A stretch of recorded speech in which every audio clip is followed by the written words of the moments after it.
Few kilometers up the hill from our parliament is District 6.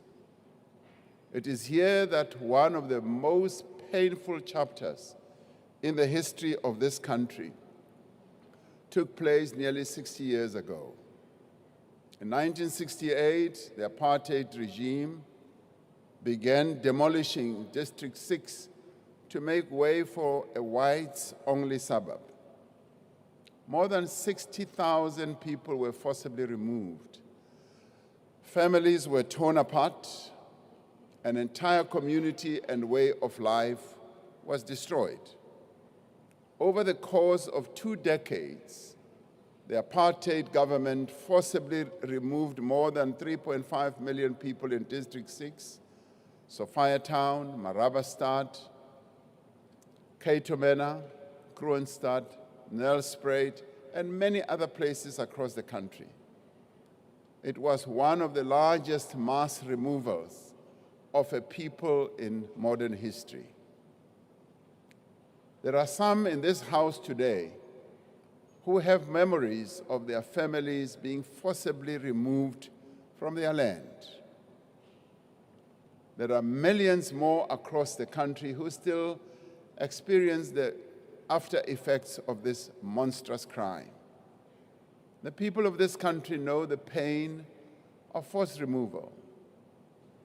That is why we will never allow forced removals again in this country. And that is why we have a constitution that prohibits the arbitrary deprivation of property. That is why we have a constitution that requires just and equitable compensation to be paid in the event of expropriation for a public purpose in the public interest where applicable. Our experience of forced removals also explains the constitutional requirement that the state must take reasonable measures within its available resources to foster conditions in which it will enable citizens to gain access to land and to do so on an equitable basis. Today, District 6 rings with the sounds of families who have been returned and who are returning to the land that was taken from them.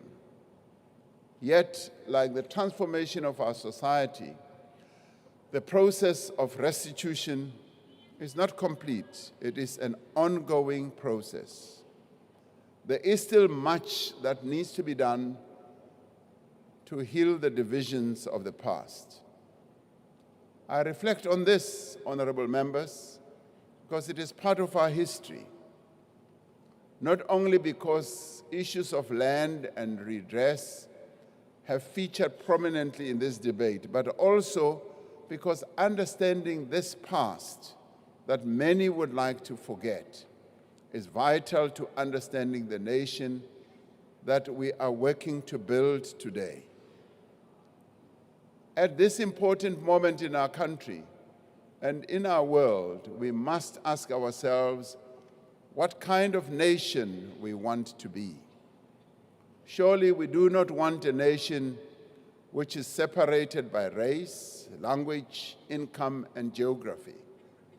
We want a nation in which all people enjoy equal worth and equal opportunity. We want a nation in which the rule of law is protected and upheld.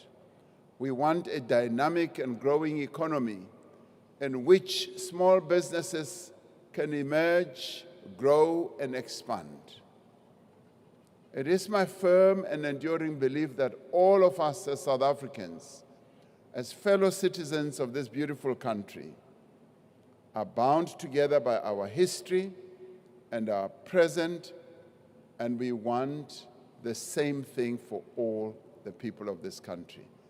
We have toiled long and hard to build a nation united in its diversity. We are firmly committed to the fundamental principle that South Africa belongs to all who live in it. We are firmly committed to a society that is non-racial and non-sexist, We want to live together in peace, harmony, and equality. We do want to see our country succeed and growing. We must not allow others to define us, but more importantly, to divide us. At a time like this, we need to stand united as a nation, particularly now when we are facing a harsh global wind. This is not the time for any of us to rush off to foreign lands to lay complaints about issues that we ourselves can solve here in this country. We need South African solutions for South African problems. While there are many diverse and different voices in our country, we must strive to convey a common message. We must say to our people and to the world that we are committed to work together to build a society in which all South Africans are free and equal, to build a nation that works for all. And together we should be better at being weavers. We should be better at being builders, to build a nation working along each other. That is what the program of the Government of National Unity is all about. And we will not be diverted from the path that we have set out. And I'd like to repeat, we will also not be bullied by anyone in the country or outside from our intent to work together.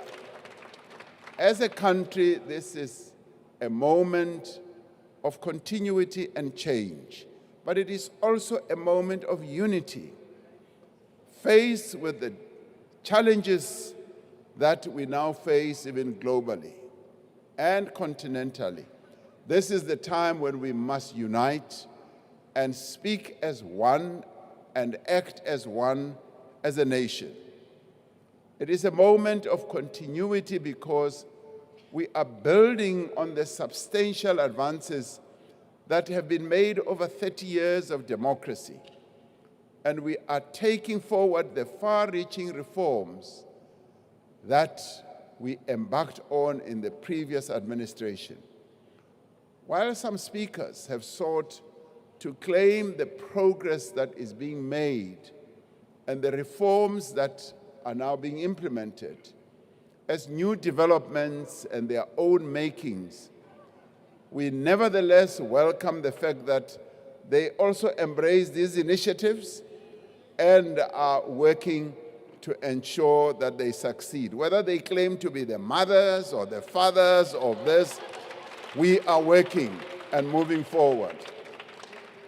The structural reforms and changes initiated under Operation Vulindlela are well underway, led by the presidency, and are being executed through the intergovernmental cooperation together with National Treasury. We will move with even greater urgency and determination to ensure that these changes, these reforms, these advances forward are implemented. And working with our partners, they being labor, business, and community-based organizations, we are making considerable progress towards resolving challenges in our ports and rail, and in laying the ground for an energy-secure future. We are introducing competition and dynamism. These reforms are not incidental. They are key to improving the business operating environment, to attracting new investment, and to creating jobs. This is also a time of change. Not only has the composition of our government changed, but there is a clear commitment to accelerate growth and transformation and to also shift the trajectory of our economy. There is a determination to be innovative, to be creative, to come up with new solutions to problems and challenges, to expand programs that work and programs that have an impact, and also to end those and redirect those programs that do not work. As we do so, we are building on the work that has been done in previous years and not discarding it.